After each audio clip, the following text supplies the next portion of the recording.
So you're telling me you're an expert on happiness at Cornell University, and you're suggesting that if I give you all my material things, everything I have, my pants, my shoes, my socks, my phone, that I'll be happier?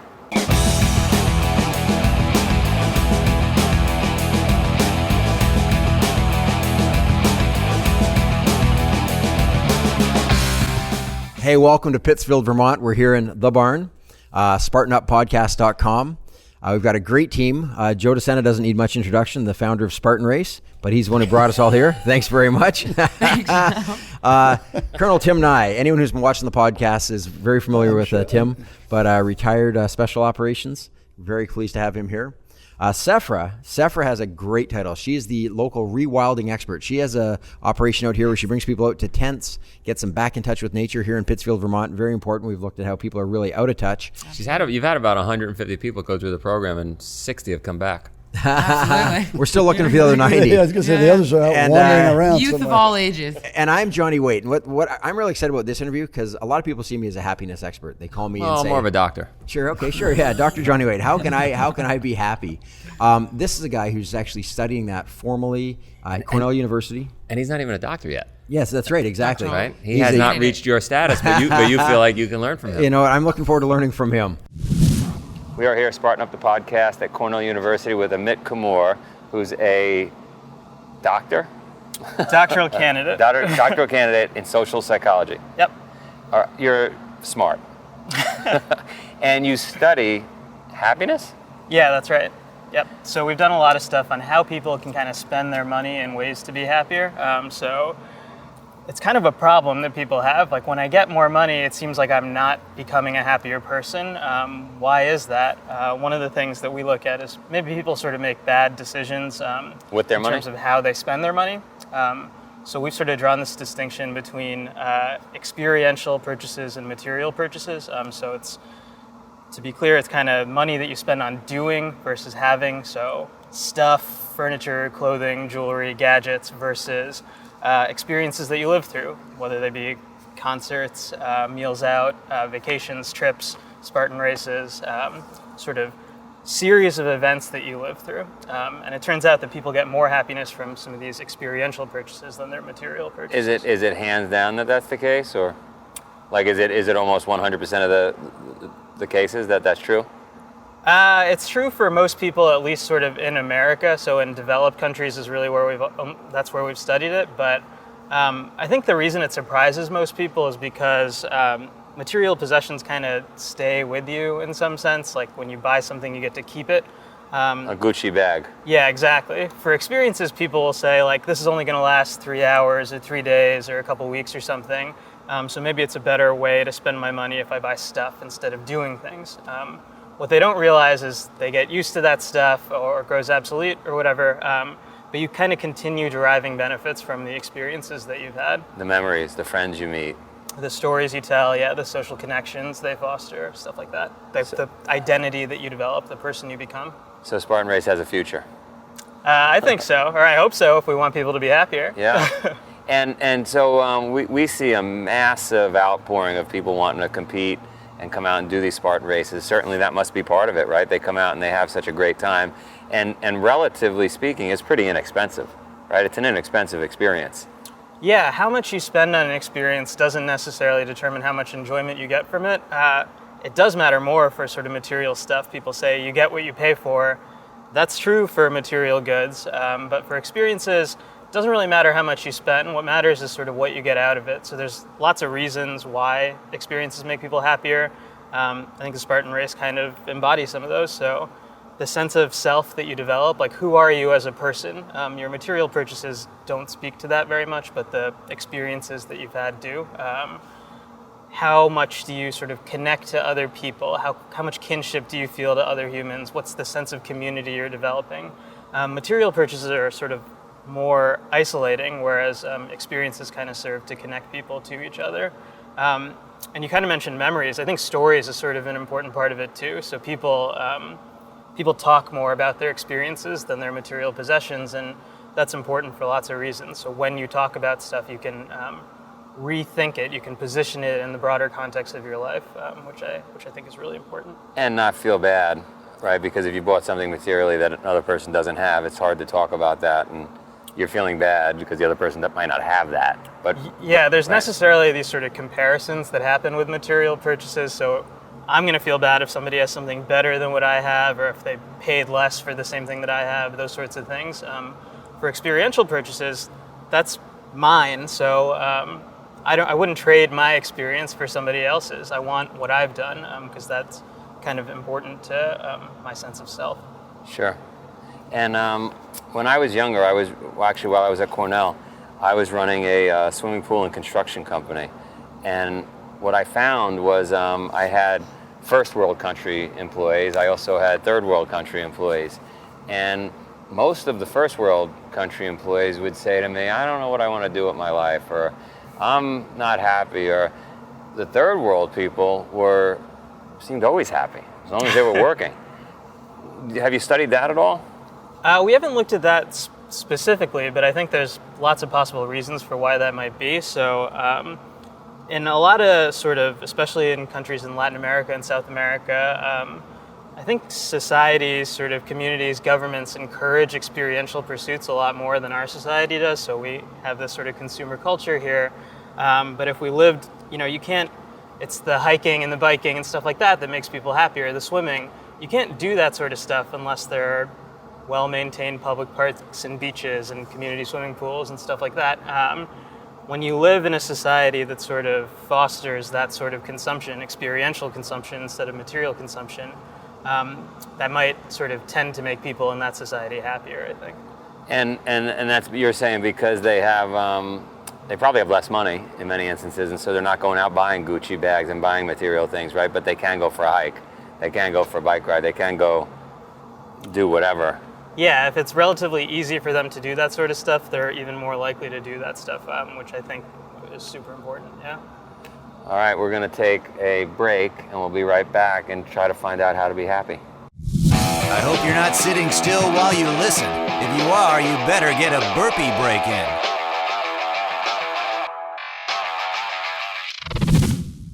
We are back with Mr. Happy, and we're talking about how people can find happiness, right? And you're saying it's coming from experiential pursuits, yep, as opposed to material pursuits. Our camera person, who's dying to be the talent in the show, and any chance she gets wants to be in here, said there's something called level 1 fun and level 2 fun. What were you saying? Like eating ice cream would be level 1 fun, but that has a short shelf life, right? Is that what you're saying? Like, are you going to necessarily talk for long periods of time about the ice cream you had and it's unhealthy and all that stuff? Level 2 fun would be like doing a Spartan race, going ballooning, hot air ballooning, climbing a mountain. Probably miserable while you're doing it, but then all the endorphins get released at the finish line. All that whole experience gets discussed for years on end. You reflect on it. Is that what you're saying? Yeah, I think looking at sort of these experiences that are negative in the moment is really interesting, and that's sort of something we're starting to pursue now. So when we make all these comparisons to sort of material possessions, and it's hard to reframe negative material goods. So when your computer starts acting up or whatever, it's not like you can be like, oh, isn't it nice that all of a sudden my computer isn't doing what I wanted it to do? With experiences, because they're sort of, in a sense, they're fleeting because you don't keep doing them, but they live on in these stories that you tell. And when you're telling the stories, you might sort of be able to rethink of them in these important ways. Like, how does this how did this become who I am? One thing that's really interesting that I really want to study, actually, we haven't looked at it yet, is whether people make these experiences that were negative in the moment kind of more negative when they're talking about them. So it's like, oh, that was like so tough, that was so horrible. I lost a toe. Yeah, but you're still getting this sort of positive feeling from it because you're sharing these stories with other people. Or it could be that those things that were negative before, when you're talking about them, you turn them into these positive things, like, oh, it was this super amazing bonding moment. You kind of forget about how painful it was to hurt your toe or whatever. And so we have 1 million participants this year globally that you can interview, and that I'm sure all of them blow up how terrible, how terribly difficult the race was while the race was occurring. But at the same time, you can't wait to get back. Yeah, so you can tell other people about it. Right. That's kind of part of why you're deriving more happiness from these sorts of experiences. Another thing I would look at, I don't know if you've looked at this, but I would argue that that difference between the experience and the material good, part of it is derived from the fact that you're sweating, breathing heavy, and acting like an animal, which is what we were meant to act like. Like there's something inherently good about using this body that we've been blessed with, right? I think that might sort of help encourage these feelings of connection, especially to the other people doing the race with you, that sort of thing. So you're kind of learning about your shared humanity, and that's going to make you closer to other people. So we've done these studies where people say they feel more similar, more kinship with somebody that's had the same experience as them than somebody who has bought the same material possession as them. We also have these studies where people are actually more generous to other people after they've thought about experiences they've had than their material possessions. We don't really know why that is, why they're acting sort of more pro-socially, but one great possibility is like, I understand how I'm like other humans rather than how I'm different from other humans. I think that would be really interesting to study. Yeah, going backwards for a second. So Vanderbilt's, very wealthy family, must have been 70s or 80s, the son kills himself. Had everything you could ever want, right? All the material things. I saw some studies on billionaires. Many billionaires are not happy. Why is that? Is it exactly what we're talking about? This is a problem that like keeps economists up at night. It's like money should make people a lot happier. It seems like it doesn't, or at least not as much as it should. And I think that's because people are sort of making these mistakes in terms of how to spend their money, where they're shifted too far towards sort of materialism. So there's this term from the 70s in psychology, the 60s actually, called the hedonic treadmill, where like once you get something, you get used to it and then you want more and more and more. So this concept of adaptation is actually really important for this distinction. Adaptation is actually really helpful in terms of happiness when it comes to negative experiences. So people lose limbs and that really sucks, but after a little while, you can still live sort of a meaningful, happy life. When it comes to positive experiences, though, adaptation's kind of this enemy. You get used to your stuff, and so you need more stuff to get the same amount of happiness, and then you get used to that new stuff that you bought. Experiences are kind of resistant to adaptation because of how they live on in our memories and our stories and our social relationships. Sure. So what would be, if you were talking to all our consumers here, our Spartan Race, happy consumers, what would you recommend they do to maintain happiness? I personally would definitely say you should tilt some of your spending towards experiences and away from material goods. One interesting finding that I think you might like in this literature is people have studied regrets of experiences and possessions. For possessions, people tend to have regrets of action. So I did this thing and I wish that I hadn't done it. It's buyer's remorse, basically. With experiences, the regrets tend to be of inaction. So there's something that you could have done this thing, but you wish you had, but you hadn't. Those regrets are really problematic when it comes to experiences. So when you have the opportunity to do something, you really should take advantage of it. You should go ahead and engage in that experience. How do you convince that person? Let's say 1.5 million people come to our website, and 1.4 million of them are afraid that month to sign up. Right? Those 1.4, theoretically, based on what you just said, are going to regret not doing it. They had the opportunity, they looked at it, they saw the date. How do you convince them? How do you get them over the line? You know they're going to love it when they get to the finish line. Yeah, I think a big part is probably hearing the stories of other people that have gone through the experience. So once you can connect to other people that are just like you, or people that you wouldn't expect to do these sorts of races end up doing these amazing things. When you see those stories, you might get this sense that, wow, maybe I could do this too. And then I think they're likely going to be happier as a result. And would you say, my mother, when we were young, threw all the material things away in the house. She threw everything out. My sister and I woke up. She had gone to India, and she came up with this thesis that material things were no good, and she was getting rid of everything. My sister and I woke up, and everything was thrown away. And my sister and I's opinion was, look, Mom, it's great you did your stuff, but why would you throw our stuff away? In retrospect, I think she was right. I think material things are useless. I mean, you do need a fork to eat, and you need a couple of things, shoes to walk. But are you recommending scrap everything? I don't know if I'd go that far, but in terms of sort of who you are as a person, you might have changed a little bit as a result of her doing that, but one thing you realize is you might feel attached to that stuff, but that stuff isn't really who you are. Your experiences kind of make up the person that you are. So I don't know if I'd recommend that people get rid of their stuff, but they should probably stop acquiring more and more stuff. What about the medal? The medal they get at the end of this race, the Spartan race, is like, it might as well be a gold medal. These customers of ours go crazy over the medal.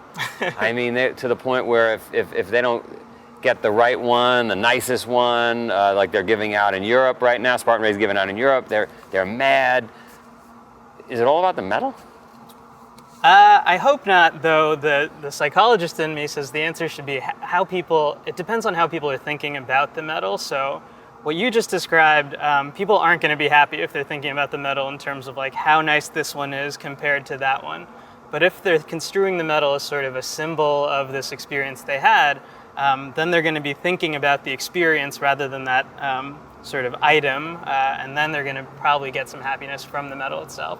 I think the medal might help as kind of this marker of this thing that you did. That they did it, and they get to remember it, and they get to tell stories. It's proof. It's the fish they caught, right? Yeah, so that part I think matters, how nice it looks, those sorts of things, that shouldn't matter that much in terms of happiness. So basically every time we get a customer service inquiry that says they want the medal like they give out in Europe, I could just play this video and say, according to the professor, he says, don't worry about the medal. I could authorize that. You can feel free to use my good name to do that, I think. What's your favorite exercise?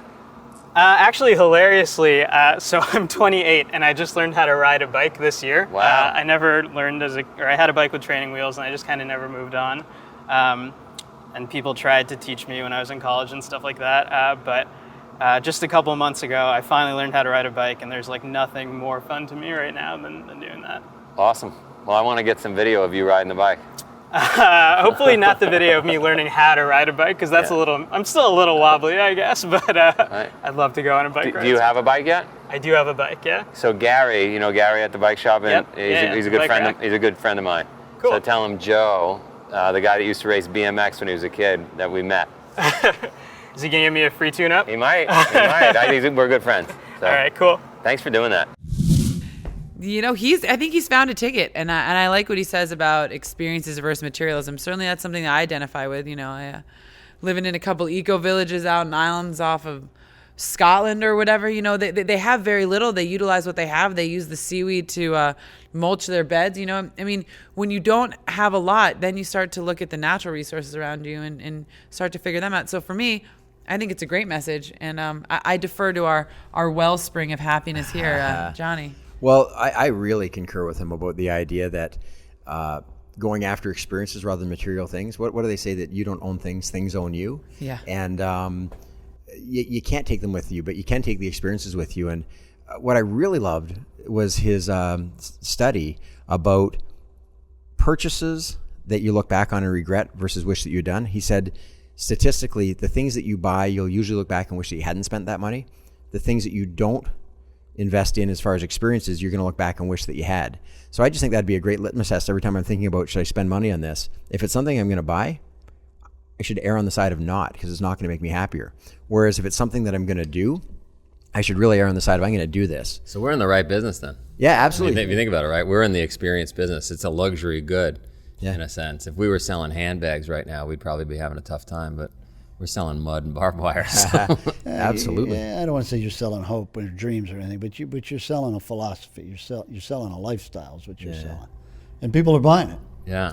Rehumanizing, right? It's like reminding them of their humanity, because a lot of things you just keep on buying these things, but they're not building community. They're not building connection between other people. They're not rewilding yourself, right? As you guys keep saying, or making your brain healthier, or making anything healthier. So basically, I don't know what's the purpose, and I think this is often the cliche that we talk about, right? That there's CEOs who have everything and they have tons of money, but they're really unhealthy. And are they happy? I'm listening to you, and it just doesn't make sense. My mother died at a young age, but I'm remembering something she did. My sister and I woke up. I was about 14 years old. My sister must have been about 10, and all our stuff was gone. Yeah, there was nothing in our room, our closet. And she would go to India so often. She was into meditation, yoga, and she must have caught on to this concept early on that material things don't mean much. And she decided one morning at 4 a.m. she was just going to throw everything away.